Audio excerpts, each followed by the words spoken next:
నల్గొండ జిల్లా చిట్యాల మండలం వెలిమినేడులో రైతులు ఆందోళనకు దిగారు. పిఎస్సిఎస్కు వచ్చిన 550 యూరియా బస్తాలను ఆన్లైన్లో పెట్టిన 5 నిమిషాలకే నో స్టాక్ అని చూపించడంతో రైతులు ఆగ్రహించారు. ఆన్లైన్ సిస్టమ్ ఎత్తివేయాలని రైతులు డిమాండ్ చేశారు.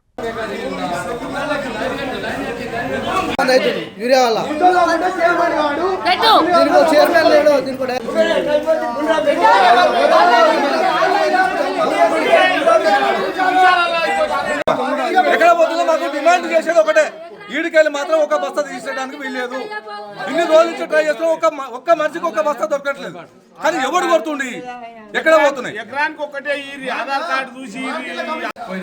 ఈ రోజు నిన్న సాయంత్రం 560 బస్తాలు యూరియా రావడం జరిగింది.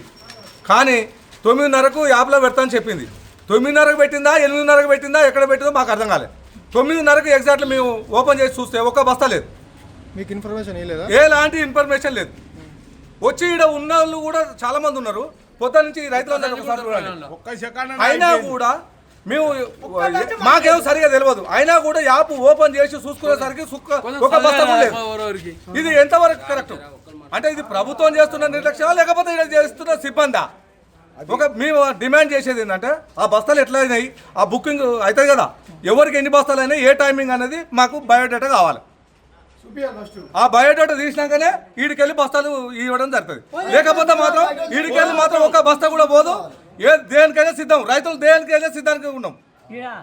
దాదాపు ఒక 15 రోజుల నుంచి వచ్చినట్టే మాయమైపోతుంది. మాకు ఈడికి వచ్చేసరికి ఒకటి ఉండలేదు. ఎంతవరకు కరెక్ట్? నుంచి మేము వచ్చినాం 15 రోజుల కింద అదేంటి లోడ్ వచ్చినాడు ఊరికొస్తారకు 1 నిమిషంలో కథమైనాక మళ్ళీ లేవనగానే వెళ్ళిపోయినాం పేరపల్లికి. మళ్ళీ ఈ రోజు కూడా అట్లా అయింది. అంత ఒక రోజు వచ్చిన అట్లా కూడా మాకు ఒక్క బస్తా ఇస్తలేదు సారు. ఇప్పుడు నెల 15 రోజుల కింద ఒక 4 బస్తాలు ఇచ్చిర్రు. ఇంతవరకు మేము నాటేసిన కాచి మందు చల్లలే. మేము ఎట్లా బాగుపడాలి? రైతులము మేము ఏ విధంగా ముందు పడాలి? మాకేంది మీరేం చేస్తారు? సహకారం మాకు ఏమన్నా చేస్తురా? మేము వచ్చింది ఎందుకు? ఇక్కడ బ్యాంక్ ఉందనే కదా మేము వచ్చినాక మగం మీద కొట్టి లేదని ఎలా కొడుతుర్రు? మేము ఒక ఊరు నుంచి కిరాయి పెట్టుకుని వస్తున్నాము. మా పరిస్థితి ఏంది?